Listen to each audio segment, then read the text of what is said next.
Who is the best player in Fortnite history? This is the most debated topic in the community, and I want to finally try and answer it. Was Ninja better than Tfue? Has Tayson outplaced Booger? Was Mongrel truly the GOAT? Well, let's find out. To kick things off, and this should be no surprise to anyone, we have Ninja, the face of Fortnite, the player who became so famous even your grandma probably knows who he is. While much of Ninja's success has been on the back of his larger-than-life personality and insane stream antics, a lot of people tend to forget that especially in the early days, Ninja was good. Really good. Oh my god! Oh my god! God, that looks so clean, dude.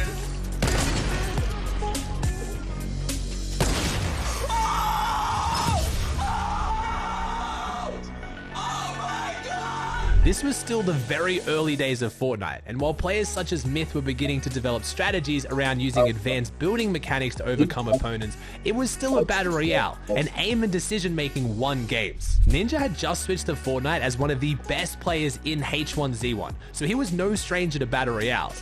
This, on top of an illustrious career in competitive Halo, meant it came as no surprise he would absolutely dominate in this new battle royale. At this point in time, we didn't have arena. We didn't even have tournaments. We had public matches, and no one was better at styling on Little Timmy and his friends than Ninja. While Ninja is not often talked about in the world of competitive Fortnite, he also ran the first ever major competitive event in Fortnite history, Ninja Vegas, where on top of prizes for placement and eliminations, there was an added bonus for killing Ninja himself, putting a target on his back among some of the other best players in the game, and he held his own. Ninja would go on to compete in traditional Fortnite, placing in Squad FNCS and almost qualifying for World Cup alongside Reverse 2K, but in these early days, he was the undisputed king of Fortnite.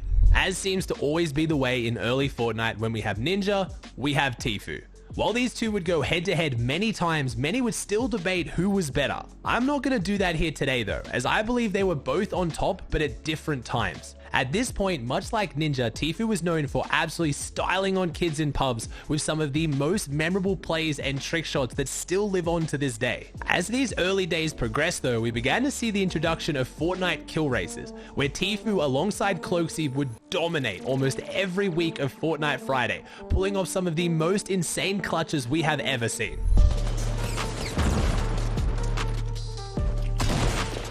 Nice.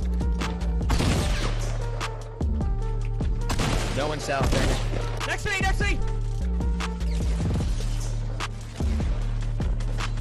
Let's go!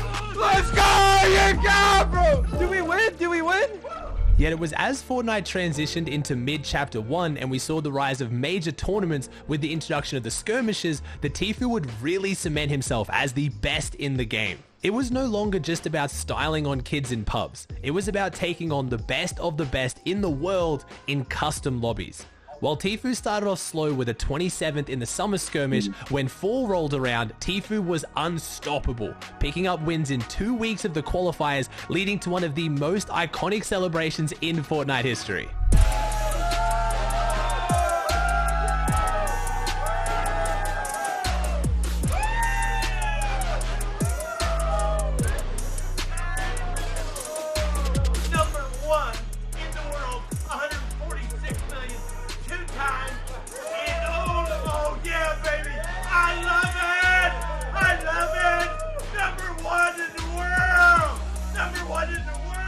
Through these placements, Tfue had unarguably cemented himself as one of the best players in the world in solos, whether it was in a public lobby, a kill race, or against other pros. And while I'm trying to keep this video focused on solo performances, Tfue's dominance didn't end here. As with most other major tournaments in Fortnite, it was time to team up, and the FaZe duo alongside Cloaksy would get their chance to show that they weren't just kill race champions in the Fall Skirmish Grand Finals. Tfue and Cloaksy would beat out fellow FaZe duo Nate Hill and Funkbomb, taking out the top spot and over $500,000 in earnings. Your #1 duo.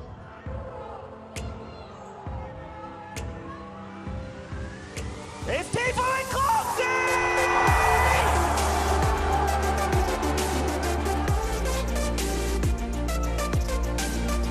Tfue would continue his dominance throughout much of his career, qualifying for Worlds and placing in multiple FNCS finals. But during these skirmish days, there was no disputing that Tfue was the top dog.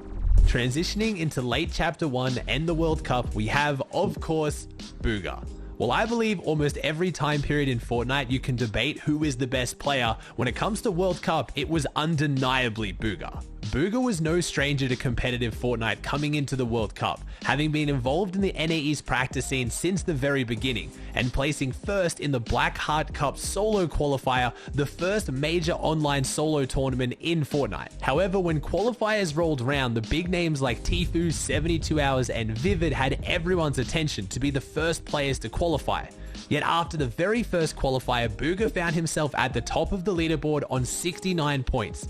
Sadly, he would struggle to repeat this same dominant performance in the following weeks, failing to break inside the top 10 for any of the remaining qualifiers. Players such as Dubs and Clicks would go on to qualify in every single week, leading many people to assume Bugha was a one-hit wonder. With no drop spot the day of World Cup and no prior LAN experience, almost no one could have expected what was to come. Back and forth here is waiting to see if this player rotates out. There it is, a big shot, another elimination. And he's got near max material. Kidding me. A statement is being made. Dr. Lupo at the end of this game, he'll most likely be crowned the best Fortnite player in the world. The final moments of Fortnite World Cup. Oh my gosh. Bow down. Surprise. Bow down to Bugha. There's no way anyone beats him. Your Fortnite World Champion, Bugha.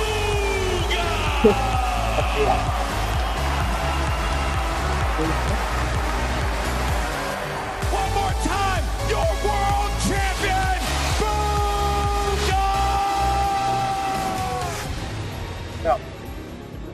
It is impossible to argue that any other single player was equal to Bugha's caliber, as for one of the very few times in Fortnite, everyone had the opportunity to prove themselves and no one was able to beat him. With Chapter 1 behind us and a new age of Fortnite on the horizon, it was time for change. It was time for the rise of the controller demons, and leading the charge was Unknown Army, one of the most dominant players this game has ever seen, walking through entire lobbies like it was nothing for several seasons to kick off Chapter 2. Unknown had undeniably the most dominant spree in solo cash cups we have ever seen, winning almost every single week to kick off the season. However, it wasn't on the back of positioning and patient gameplay. It was off the back of running through lobbies of pros like it was a public match. Okay, at this point, it's just like, that's just unfair, bro. Bro, at this point, it's just like, this game is a joke right now. You're frying your own bread. Oh my. What if you're on the same page as that? What are you doing? Like this, it's not even fair, man. He completely changed the way people thought about playing in stacked lobbies. While Unknown was doing this since before World Cup, actually getting banned from the competitive practice scene in NA East for ruining lobbies, when this more aggressive playstyle came out on top, no one could stop him. Despite being one of the most dominant solo players at the time, it was a team performance that cemented Unknown as the top dog of early Chapter 2, after winning Squad FNCS alongside Ronaldo, Kez, and Avery. Many people attributing this team's success to Unknown's insane damage and elimination potential, essentially having a team consisting of one Tarper and two support players backing up Unknown. Unknown's legacy is unfortunately one of controversy and debate. Many players attempting to take his achievements off him with accusations of being carried by aim assist. While it is very clear aim assist was not exactly balanced in early Chapter 2, the matter of fact is that there were plenty of other top tier controller players not even close to achieving what Unknown did. He undeniably had one of the most dominant sprees we have ever seen. Oh my god! Oh my god! Oh my god! Oh my god! Someone needs to clip that! Oh my fucking god! The best one.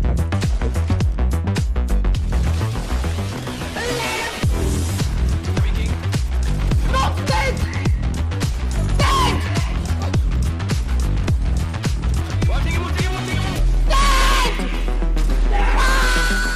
He needs absolutely no introduction. Mongrel, by far one of the most entertaining pros, and while being dominant for months, Andrew masturbate.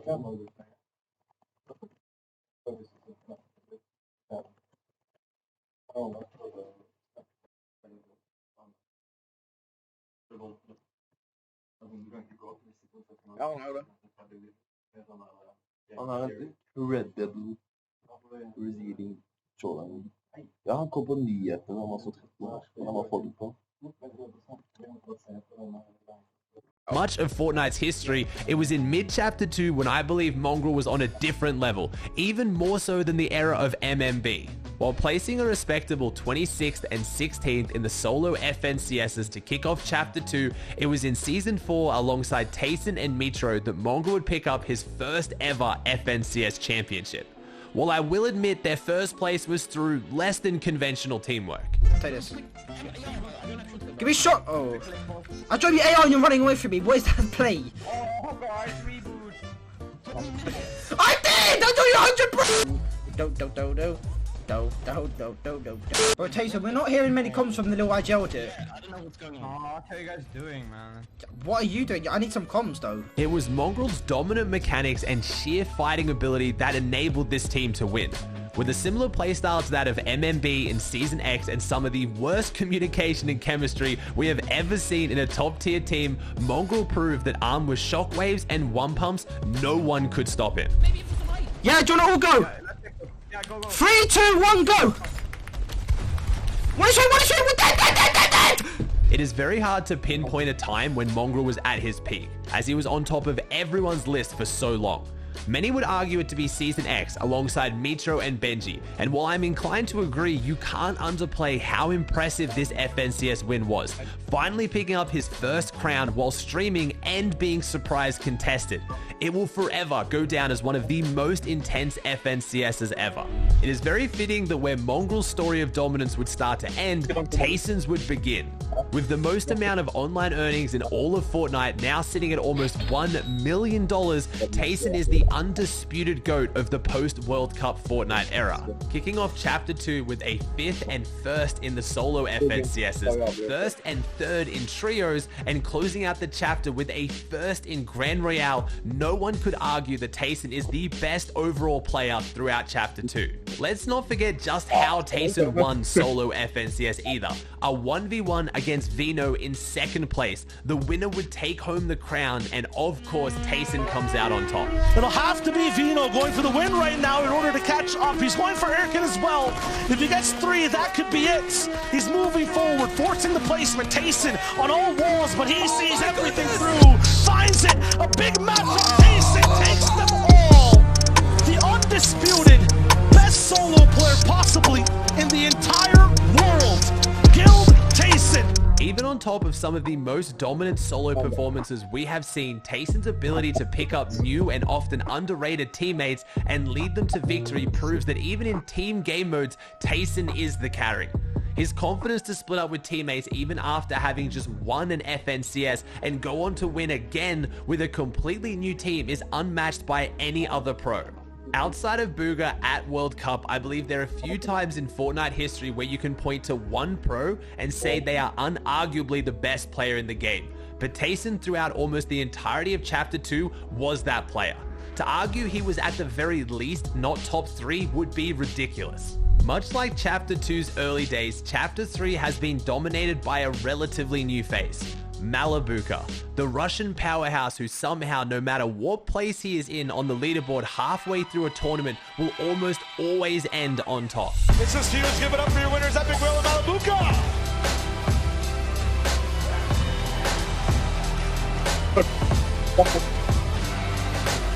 While Malabuka was not completely unknown coming into Chapter 3, his reputation within the community has changed drastically. From being the player contesting Mr. Savage at Steamy Stacks, sparking a lot of controversy and negativity, to one of the most respected and beloved pros in the scene.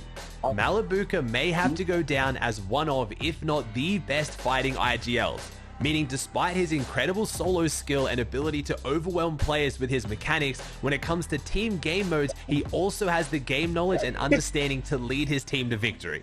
To close out Chapter 3 Season 3, he has earned over $500,000 within the span of a few months, taking out 4th and 1st at the Saudi Arabia LAN event and 2nd in the EU FNCS finals. On top of countless Cash Cup wins and multiple world records for most points gained in a single tournament, Malabuka is proving to be undoubtedly the future of Fortnite. I already know this comment section is going to be a war zone, so I wanted to take the chance to say for players like Epic Whale, Miro, Aqua, Zate, and many more I was not able to include, I'll have another special video coming out for them in the future. Don't worry, I'm not about to disrespect the team mode goats like that. Make sure to subscribe so you don't miss it.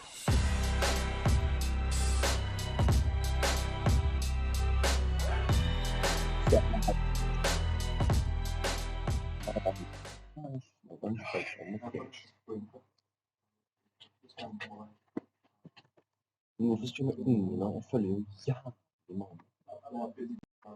Nå, jeg følger. Hva er det for noe?